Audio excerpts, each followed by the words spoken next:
वैशाख 11 गते युवा महोत्सवमा काठमाडौँको उपमेयर सुनिता डङ्गोर्की हो, उहाँले मान्छेको रगत तत्ताउने भाषण सबैले सुन्नुभएकै होला। अब आउने 84मा उहाँले 1% भोट पनि जनताले दिन्छन् कि दिँदैनन् त्यो त 84मै थाहा हुन्छ। तर उहाँलाई चाहिँ एकजना पत्रकारले यस्तो दनक दिनुभएको छ कि एकपल्ट सुन्नुहोस् है, यत्तिको दनक दिने मान्छे चाहिँ चाहिन्छ कि। गरेर देश बन्दैन, स्टार्ट गरेर देश बन्छ, स्टार्ट गरेर देश बन्छ। देश बनाउने हो भने योजना अनुरूप काम गर्नुपर्छ, काममा इमानदारिता हुनुपर्छ। त्यसकारण हामी स्टार्ट गर्ने युवा होइनौं, काम गर्ने युवा बनौं।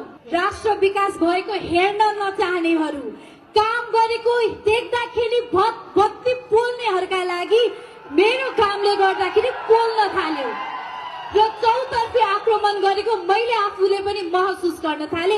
निरन्तर रूपमा आक्रमण भइरहेको छ। एमाले कसैको घर जलाउन सिकाउँदैन, कहीँ कतै लुटपाट गर्नका लागि युवा प्रयोग गर्दैन।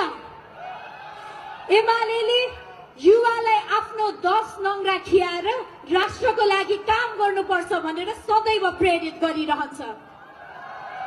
त्यसकारण मलाई एमाले मनपर्छ। I am unstoppable. I will not. तलाको घर बनाउनेलाई गरिबी निवारणको जिम्मेवारी दिँदा गरिबी हट्छ त उपमेयरज्यू? 2 कक्षा पनि नपढेका मान्छेले संविधानको व्याख्या गर्दा गणतन्त्रको रक्षा हुन्छ त उपमेयरज्यू? झुट्टा सपना बेच्नेलाई दूरदृष्टि भएको नेता मान्दा देश अगाडि बढ्छ त उपमेयरज्यू? आफ्ना मानिसलाई मात्रै अवसर दिएर बेरोजगारी हट्छ त उपमेयरज्यू?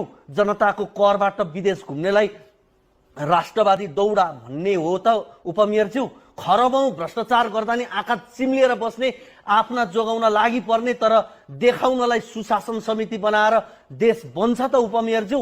1 लाख युवालाई रोजगारी दिन्छु भन्नुपर्ने सरकार सञ्चालक दलले बेरोजगार युवालाई सडकमा ल्याएर रोजगारी मिल्छ त उपमेयरज्यू? स्टर्न गरेर देश चल्दैन भने देश बन्न विदेशबाट ऋण लिएर लुट्नै पर्ने हो त उपमेयरज्यू? विदेशमा भए युवा भेडा चराउने, देशमा भए नेताहरूले भेडा बनाउने भए मात्र देश बन्ने हो त उपमेयरज्यू? आशा गरौं युवा नेत्रीले पक्कै यसको जवाब उपयुक्त मौका हेरेर दिनेछिन्।